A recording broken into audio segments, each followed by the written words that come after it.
hadis sebagai penjelas dari ayat Al-Quran. Ya, saya contohkan. Bismillahirrahmanirrahim. Ya ayyuhalladzina amanu dzkurullaha dzikran katsira wasabbihuhu bukratan wa asila. Wahai orang-orang beriman, ingatlah kepada Allah dengan mengingat namanya sebanyak-banyaknya dan bertasbihlah kepadanya pada waktu pagi dan petang. Surat Al-Ashab ayat 41 dan 42. Hadis yang menjelaskan tentang zikir yang dimaksud, yakni dari Anas radhiyallahu anhu berkata, Rasulullah SAW bersabda, apabila kamu melewati taman surga maka nikmatilah. Para sahabat bertanya, wahai Rasulullah, apakah taman surga itu? Rasulullah SAW menjawab, halaya, lingkaran-lingkaran atau majlis zikir. Hadis riwayat At-Tirmizi. Zikir yang paling afdal menurut Rasulullah SAW yakni zikir yang dilakukan bersama-sama, yakni majlis zikir, yang dimana majlis zikir ini sama halnya indahnya dengan taman surga menurut Rasulullah SAW. Hadis memiliki fungsi untuk menguatkan atau menegaskan apa yang sudah diterangkan di dalam Al-Quran. Contoh Quran surat Al-Ma'idah ayat 38. A'udzu billahi minasyaitonir rajim. Bismillahirrahmanirrahim. Wasyariku wasyariqatu faqta'u aydiyahuma jazaa'an bima kasabana kalan minallah. Al-ayah. Artinya, laki-laki yang mencuri dan perempuan yang mencuri, potonglah tangan keduanya sebagai pembalasan bagi apa yang mereka kerjakan dan sebagai siksaan dari Allah. Hadis yang menafsirkan atau memperjelas surat Al-Ma'idah ayat 38 mengenai hukum pencurian, yaitu Rasulullah SAW didatangi seorang yang membawa pencuri, maka beliau memotong tangan pencuri tersebut dari pergelangan tangan.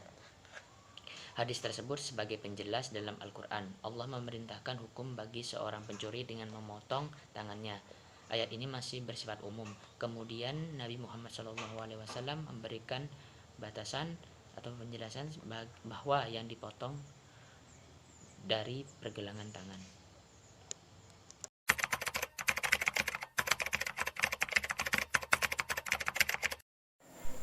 Menurut saya, pendapat orang yang mengatakan bahwa seluruh masalah harus kembali ke Quran hadis itu kurang tepat.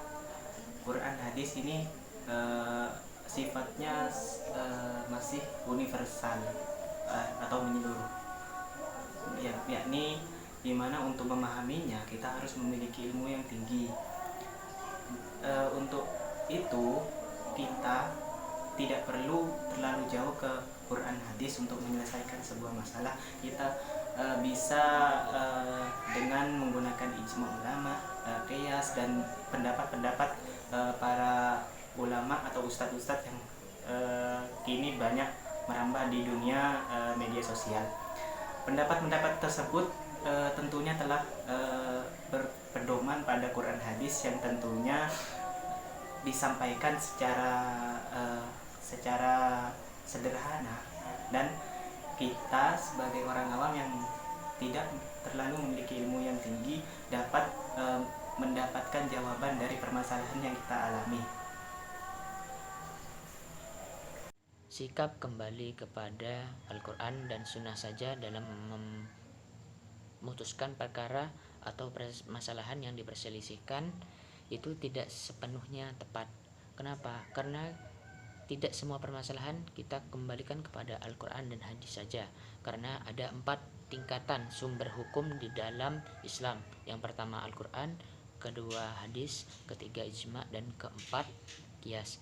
Ketika suatu permasalahan yang tidak ditemukan jawabannya, maka menggunakan ijma, di mana ijma menjelaskan hal yang tidak dijelaskan secara spesifik di dalam Al-Quran dan hadis.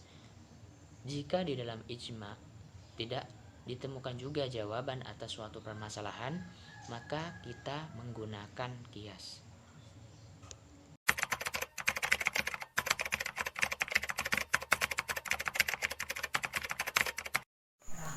Agama Islam dalam menyikapi pandemi COVID-19 ini ada beberapa cara yang di ditawarkan ini ikhtiar, yakni dengan menjaga jarak, menggunakan masker dan rajin cuci tangan. Bahkan di beberapa negara banyak orang yang berbondong-bondong masuk Islam karena Islam itu mengajarkan kebersihan, contohnya wudhu. Terus di Indonesia sendiri, dalam beribadah agama Islam juga meringankan tata caranya, yakni boleh beribadah dari rumah, mengaji dari rumah, dan seterusnya. Pandemi yang terjadi pada saat ini atau biasa yang disebut dengan COVID-19 masih meningkat keberadaannya di Indonesia. Manusiawi jika menyebabkan kepanikan di mana-mana. Namun sikap kita sebagai seorang muslim dalam menghadapi COVID-19 yang pertama yaitu berikhtiar atau berusaha dalam menjaga kesehatan kita agar tidak terjangkit dari virus ini. Yang pertama yaitu mencuci tangan sampai bersih, menggunakan masker saat keluar rumah, dan menerapkan pola hidup sehat agar tidak terjangkit oleh virus ini. Yang kedua yaitu berprasangka baik atau berhusnuzon. Kita meyakini wabah ini diturunkan Allah tidak lain dan tidak bukan untuk menguji kesabaran kita menghadapi cobaan yang datang. Kita berhusnuzon bahwa segala sesuatu pasti ada kebaikan atau hikmah di dalamnya. Sikap husnuzon dan optimis dalam kehidupan berdampak pada kesehatan kita.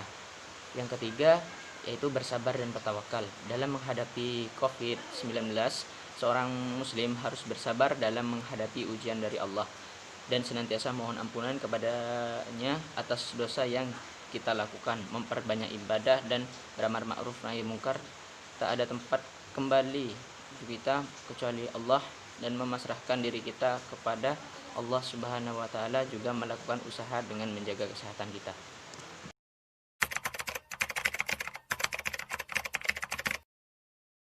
Saya di sini akan mencontohkan satu hadis tentang pendidikan. An Abi Hurairah radhiyallahu an qala Rasulullah sallallahu alaihi wasallam qala kullu mauludi yuladu 'alal fitrati fa abawahu yuhawidanihi aw yunassiranihi aw yumajjisanihi. Dari Abu Hurairah radhiyallahu an, dia berkata, Rasulullah sallallahu alaihi wasallam bersabda, setiap anak dilahirkan dalam keadaan suci. Ayah dan ibunya lah yang menjadikan Yahudi, Nasrani, dan Majusi. Hadis riwayat Bukhari dan Muslim. Menurut hadis ini, yang terpenting adalah pendidikan keluarga. Anak menjadi nakal atau menyimpang sikapnya tergantung pendidikan yang ia terima saat berada di lingkungan keluarga.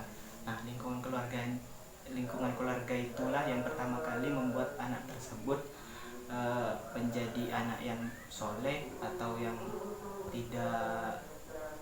tidak patuh atau dan sebagainya.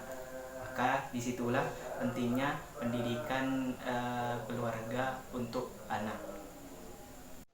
Contoh hadis yang berkaitan dengan pendidikan yaitu qala Rasulullah sallallahu alaihi wasallam la yadbaghi lil jahili an yaskuna ala jahlihi wala lil alimihi an yaskuna ala ilmihi, rawahu Tabrani.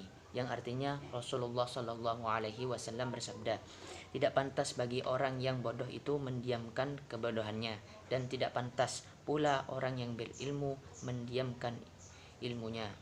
Hadis riwayat Tabrani.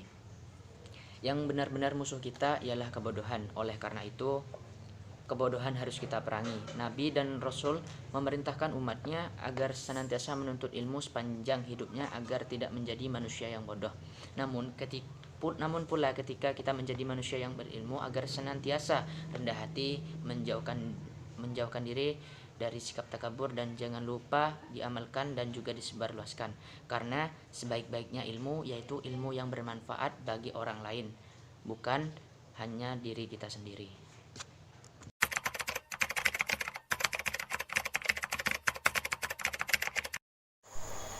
Urgensi hadis dalam pendidikan biologi tentunya yakni kita dapat mempelajari sumber hukum Islam yang kedua, yakni hadis.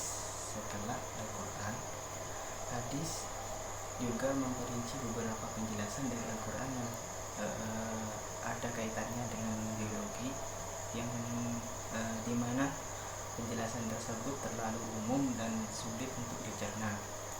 Hadis Tarbawi juga memiliki beberapa pandangan dan perspektif yang unik dan dapat digabungkan ataupun dapat berjalan seiringan dengan perspektif pendidikan biologi, sehingga kita dapat memadukan perspektif keagamaan dan juga perspektif biologi menjadi satu kesatuan yang utuh dan menjadi ilmu yang bermanfaat. Urgensi mempelajari ilmu hadis dalam jurusan tadris biologi. Hadis merupakan sumber hukum Islam yang kedua setelah Al-Quran, di mana hadis menjelaskan ayat pada Al-Quran yang masih bersifat mujmal atau umum. Hadis membantu untuk memahami kajian ayat Al-Quran, terutama tentang sains yang masih bersifat universal, di mana itu sangat membantu dalam penelitian maupun praktikum sebagai landasan teori. Dan dalam hadis Tarbawi membahas hadis yang berkaitan dengan pendidikan di dalam Islam. Sebagai calon pendidik, terkhususnya di bidang pendidikan biologi, mengajarkan menjadi pendidik yang baik dan berakhlakul karimah.